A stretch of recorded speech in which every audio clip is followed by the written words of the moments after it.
Magandang gabi mga kapatid.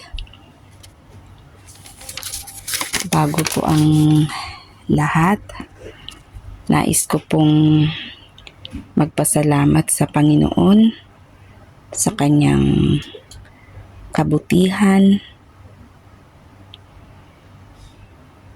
sa kanyang pagtulong sa araw-araw sa akin. At nagagawa ko ng maayos ang aking mga trabaho.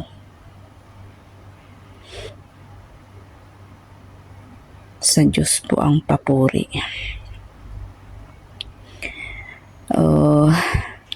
Ang aral po natin ngayong gabi ay mababasa dito na tayo sa Romans chapter 11.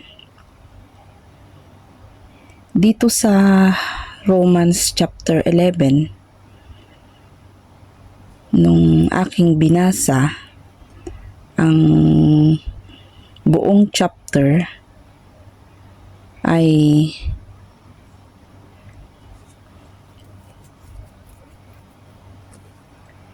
may 36 verses ito. Ang Romans chapter 11 ay may 36 verses. At sa aking nabasa, ang aking naintindihan dito ay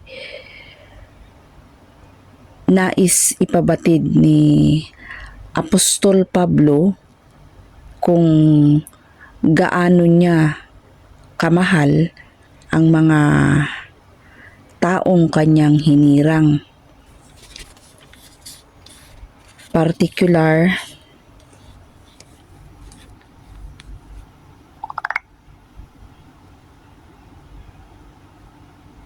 ang kanyang mga kalahing Hudyo na sa kabila ng kanilang katigasan ng ulo, ang pagiging bingi at bulag sa katotohanan, hindi pa rin niya hinayaan na sila'y maubos sapagkat sa kanila naibigay ang pangako ng Diyos, pangako ng ating Diyos. At dahil sa kanilang ginawang pag-reject sa Panginoon,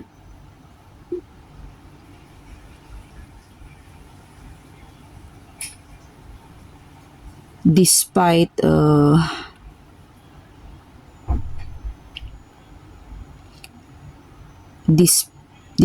sa pagmamahal na or sa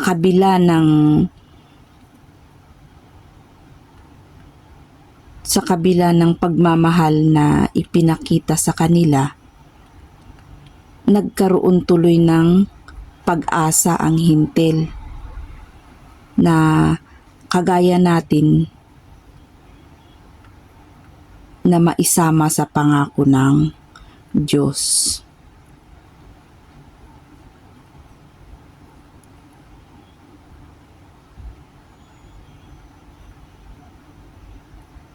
Parang blessing in disguise pala ang nangyari.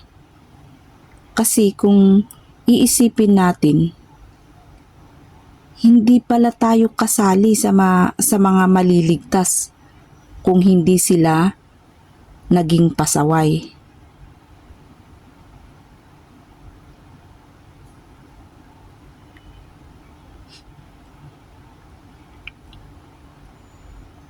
Kaya totoo ang sinasabi sa Romans 8:28.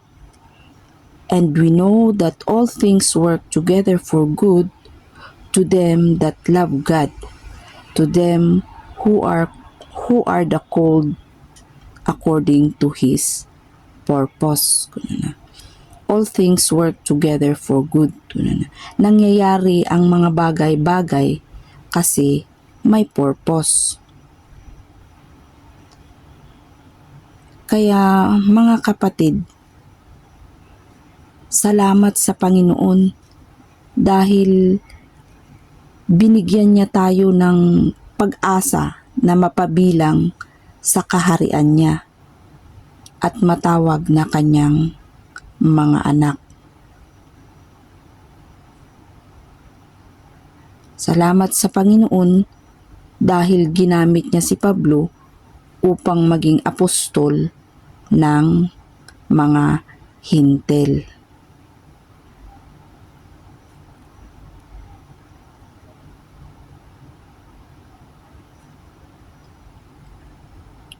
Kung minsan may mga sandali sa buhay natin na tayo'y nagkakamali, ngunit pakaisipin natin na ang Diyos ay laging nakahandang magpatawad. Nakahandang magpatawad sa mga taong sincere sa paghingi ng kapatawaran or taus-pusong humihingi ng tawad. Kaya basta magtiwala lang tayo sa Kanya. Lagi po nating pakaisipin na ang Diyos ay laging nakahandang magpatawad sa mga taong taus-pusong or taus-puso sa paghingi ng kapatawaran. Basta magtiwala lang tayo sa Kanya, magtiwala tayo sa Kanya, magtiwala tayo sa ating Diyos at huwag nating